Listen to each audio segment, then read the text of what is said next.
Namaskar and welcome to Express News on DD India. I'm Mark Lynn. Let's begin with the national news.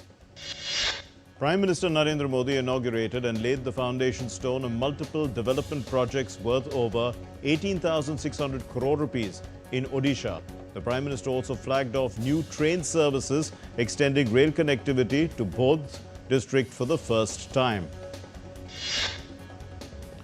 Prime Minister Modi also released the Odisha Vision document. The vision will outline an ambitious and future-ready roadmap for inclusive growth. Addressing a gathering on the first anniversary of the BJP-led state government in Odisha, Prime Minister Narendra Modi said that June 20 is the anniversary of the establishment of good governance.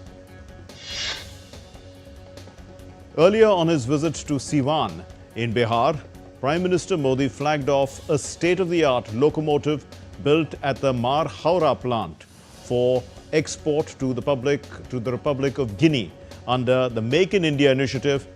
It is the first export locomotive manufactured in this factory. Prime Minister laid the foundation stone and inaugurated multiple development projects in Siwan. The Prime Minister inaugurated the new Vaishali-Deora railway line project, worth over 400 crore rupees. PM Modi also released the first installment of more than 53,600 beneficiaries, this is to them, of the Pradhan Mantri Awas Yojana Urban in Siwan, Bihar. The Prime Minister handed over keys to the beneficiaries of more than 6,000 completed houses.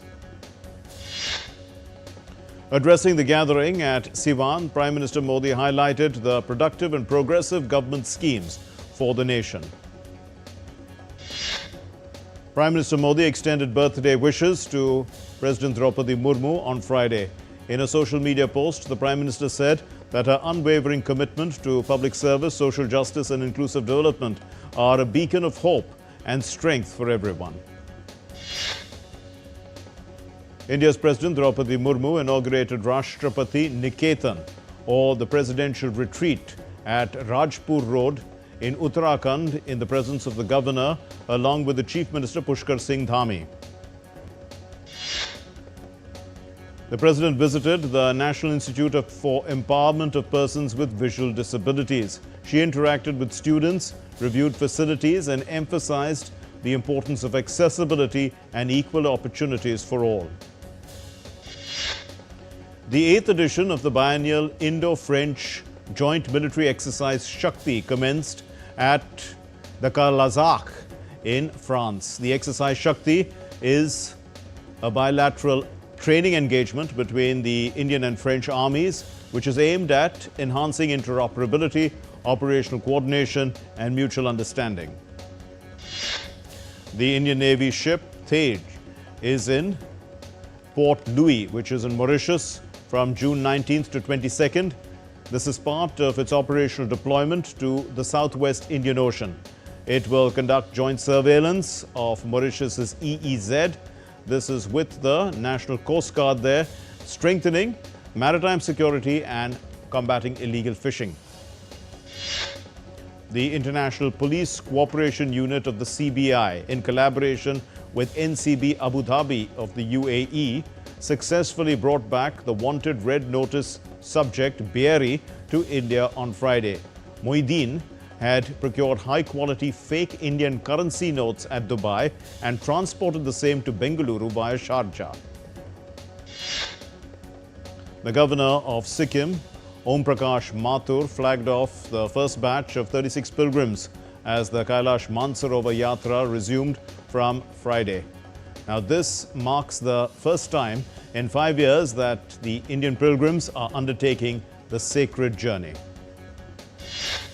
June 21 is International Day of Yoga 2025, and this year the theme is Yoga for One Earth, One Health. Prime Minister Narendra Modi and the Andhra Pradesh Chief Minister will join thousands in a display of unity, wellness and India's timeless gift to the world. India's Ministry of Ayush aims to integrate yoga into daily governance and office routines. Thus, It has urged yoga leaders to organize Yoga Sangam on the 21st of June and make sure that the event is part of the global celebration by registering it on the yoga portal. Multiple yoga events have been organized by the Indian Army at the Defence Services Academy, Myanmar. 45 Burmese officers from diverse age groups took part in the session. The Indian Army training introduced yoga to the Kazakh armed forces as well, emphasizing its effectiveness in mitigating stress and lifestyle-related health challenges while promoting overall well-being. In Tashkent, Uzbekistan, the Lal Bahadur Shastri Center for Indian Culture is spearheading a mega event which brings together a wide spectrum of participants. These events reaffirm the Indian Army's commitment to promoting a culture of wellness, mindfulness, and shared global values. The Ministry of Culture will mark the 11th International Day of Yoga by organizing yoga sessions at 100 tourist-based iconic destinations and 50 more cultural sites across the country. The business news now, and the Indian equity indices ended on a strong note on Friday. The Sensex rallied over 1,000 points to end at 82,408.17. The Nifty also zoomed 319 points on Friday and settled at 25,112.40. The Indian rupee ended 14 paise higher at 86.59 per dollar on Friday. Gold futures maturing on August 5 were priced at rupees 98,810 per 10 grams on the multi-commodity exchange. Silver futures for July 4th maturity stood at rupees 106,548 per kg on the MCX. Oil prices fell on Friday after the White House delayed this decision on the US's involvement in the Israel-Iran conflict. Brent crude was at $76.94 US per barrel. The Spanish Prime Minister Pedro Sanchez has asked NATO to exclude Spain from raising its defense spending target to 5% of the gross domestic product. Japan's core inflation jumped to a 28-month high of 3.7% year-on-year in May. Led by high rice prices, the inflation rate has remained at or above the Bank of Japan's 2% target since April of 2022.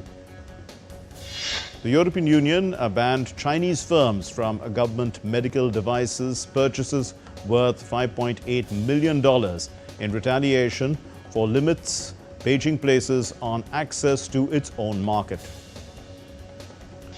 SoftBank Group founder Masayoshi Son is envisaging setting up a $1 trillion industrial complex in Arizona that will build robots and artificial intelligence. Now the international news. Iran has arrested Mossad agent sending information on Iranian air defense installations to Israel using WhatsApp messaging app. Israel claimed that an Iranian nuclear scientist was killed in a strike on a building in Tehran on Friday. Israel attacked Iranian Special Forces headquarters of the internal security apparatus in Tehran and the Center for the Research and Development of Iran's nuclear weapons project.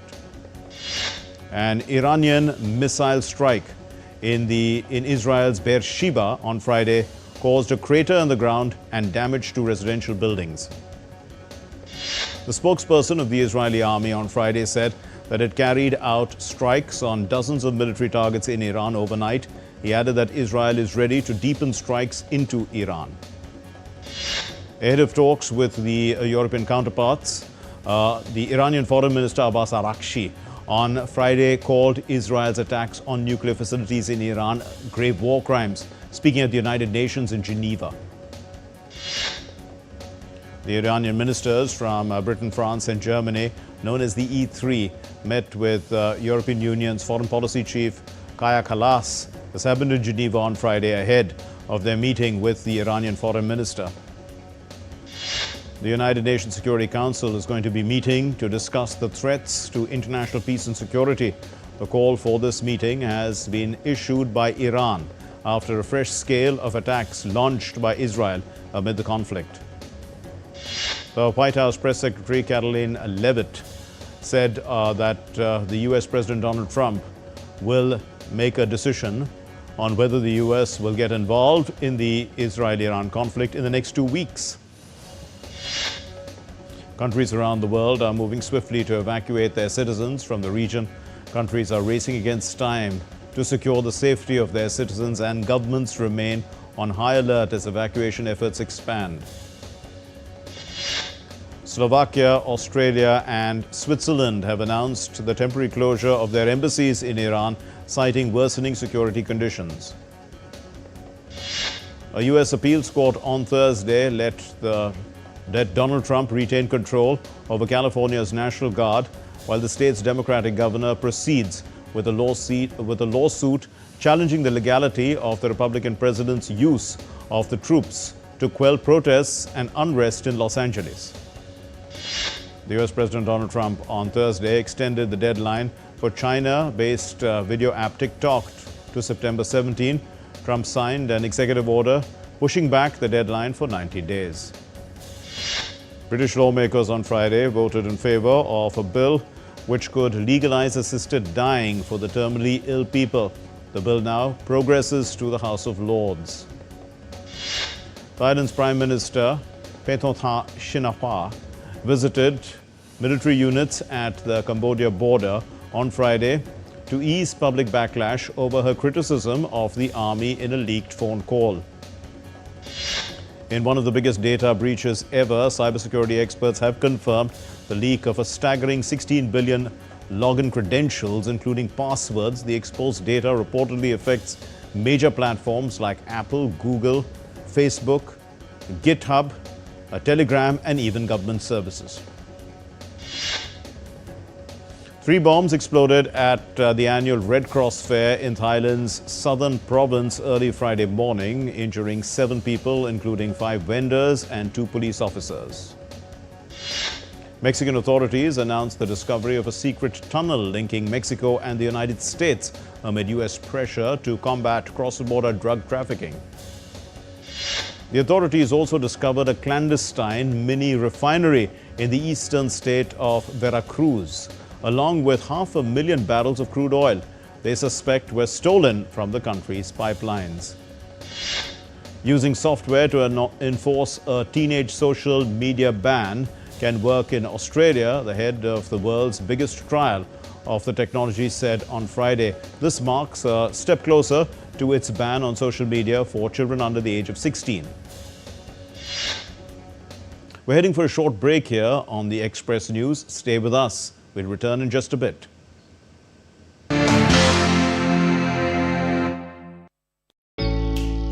Jharkhand will mesmerize you with majestic nature, rich heritage and colorful culture. Hello. Johar. It fits perfectly. Thank you. Full workout हो गया. Ready?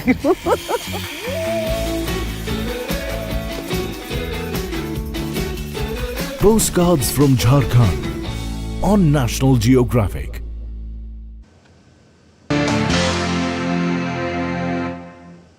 Welcome back. You're watching Express News on DD India. Let's resume.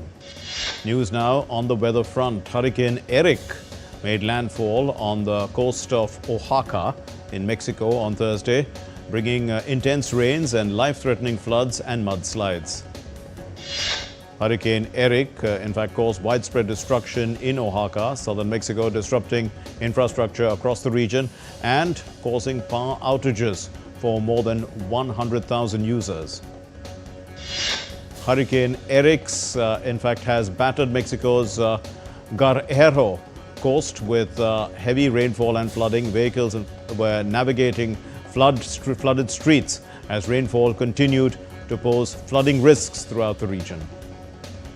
Coastal restaurants in the eastern Pacific coast of Mexico bore the brunt of Eric, with establishments reduced to scattered debris and furniture swept away by the storm surge. Workers from Mexico's Federal Electricity Commission helped clear the roads in Mexico's southwestern state of Guerrero after the passing of Hurricane Eric. Heavy rains plunged the southernmost Brazilian state of Rio Grande do Sul into floodwaters. The state civil defense has issued a red alert for swelling risks at the Taquari River, which is going to go on until June 20. A heat wave sweeping across France pushed temperatures in Paris to 31 degrees Celsius. France's National Weather Agency has issued a heat wave warning for the western regions of the country.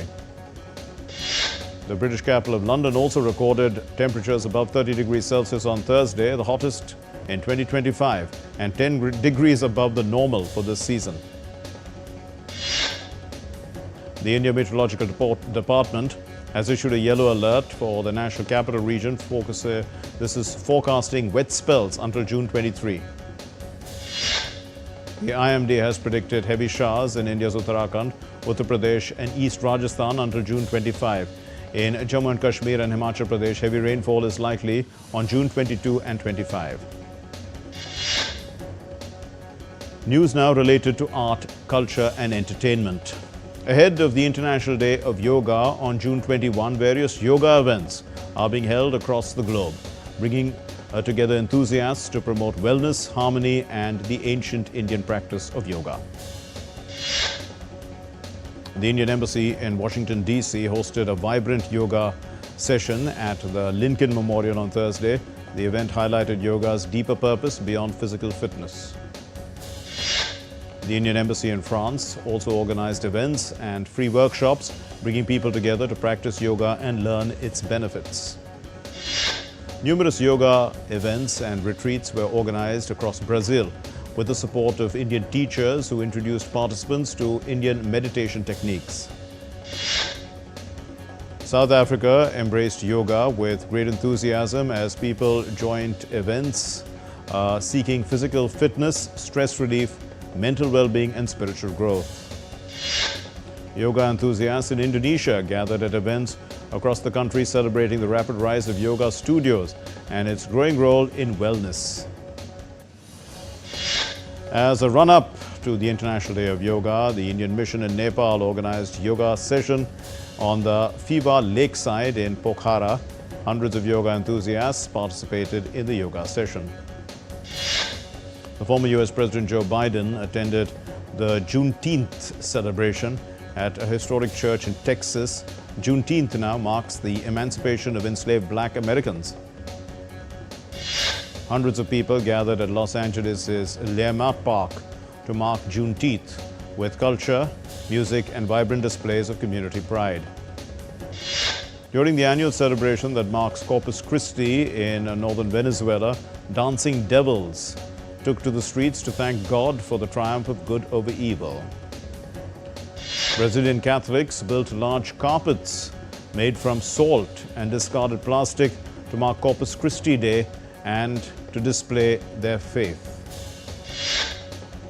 Favorite Troller Man, ridden by William Buck, this horse led the way to win the Royal Ascot's headline Gold Cup in Ascot in England. King Charles and Queen Camilla presented the trophy to the winner.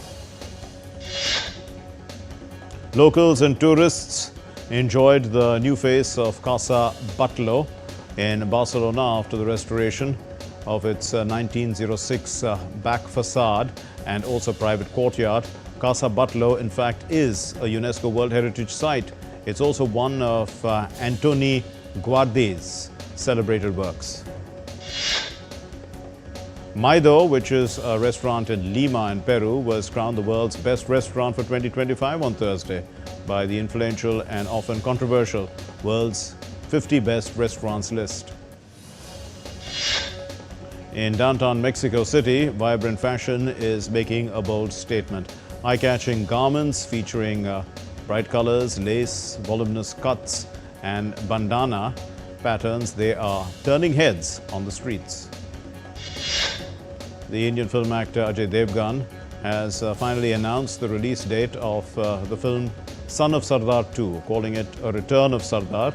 The movie is set to release in theatres on July 25. The Indian film actor Amir Khan's Sitare Zameen Par has now hit the theatres. The movie has already made a collection of $288,000, in fact, in advance booking. The highly anticipated South Indian film actors Dhanush and Nagarjuna star Kubera has finally hit the big screen. The movie marks their first on-screen collaboration. The Oscar-winning actor Robert De Niro attended the premiere of Anupam Kher's directorial debut, the directorial film, Tanvi the Great, in New York on Thursday.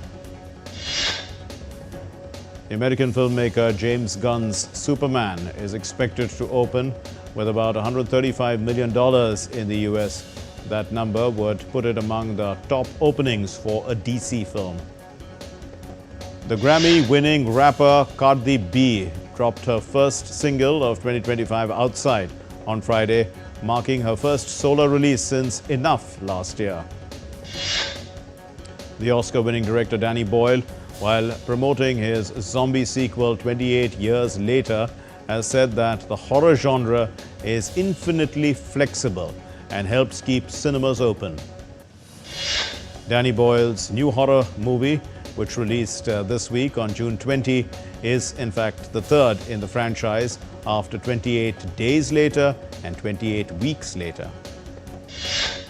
The American actor Eric Dane and the cast and crew of Amazon Prime's new series Countdown walked the grey carpet at its world premiere in Hollywood. Filmed entirely in Los Angeles, Countdown follows a task force racing to stop a terrorist attack. The creator Derek Haas says that the series aims to revive the energy and the spirit of the 80s action films. Let's get you the sports news now. And India continues to dominate the opening day of the first test against England at Headingley. The second session is currently underway in Leeds. Yashasvi Jaiswal and the captain Shubman Gill are at the crease. Earlier, both teams observed a minute's silence and they sported wearing black armbands. This is as a mark of respect for the people who lost their lives in the Air India plane crash in Ahmedabad last week. The former Baggy Greens Test captain Tim Paine has been appointed as Australia A coach for 3 series in the second half of this year. Marnus Labuschagne has been dropped and the injured Steve Smith has been ruled out of the Australian lineup for the series opening test against the West Indies.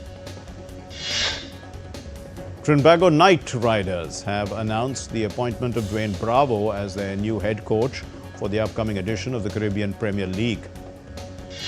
Olympic gold medalist Neeraj Chopra will return to action in the Paris Diamond League 2025 on Friday. Real Madrid's forward Kylian Mbappe has been discharged from hospital after suffering from gastroenteritis during the Club World Cup. Lionel Messi propelled Inter Miami to a 2-1 victory over FC Porto in a Group A match at the Club World Cup on Thursday. Brazil's Palmeiras beat Al Ahly, this is of Egypt, 2-0 in the Group A clash of the Club World Cup clash. Yes. Now in Group B, Atletico Madrid also secured a 3-1 win over Seattle Sounders, while Botafogo stunned European champions PSG 1-0. Carlos Cuesta has been appointed as the manager of the Serie A side Parma. He becomes the second youngest manager in the Serie top flight. The United States of America booked their place in the quarterfinals of the CONCACAF Gold Cup after a 1-0 win over Saudi Arabia. Alexander Bublik has secured a shock win over Yannick Sinner, the world number 1 at the Halle Open. This, in fact, marks Sinner's first defeat since the French Open final. 12 days after winning her second Grand Slam title at the French Open, Coco Gauff, she has fallen to the first hurdle at the Berlin Open, losing in fact to the Chinese qualifier Wang Xinyu. And Carlos Alcaraz also survived a huge scare against the fellow Spaniard. His name is Jaume Munar, as the world number 2 in fact moved into the Queen's Club quarterfinals with a victory in London on Thursday. Well, that's all we have in Express News. Thank you for watching. Namaskar.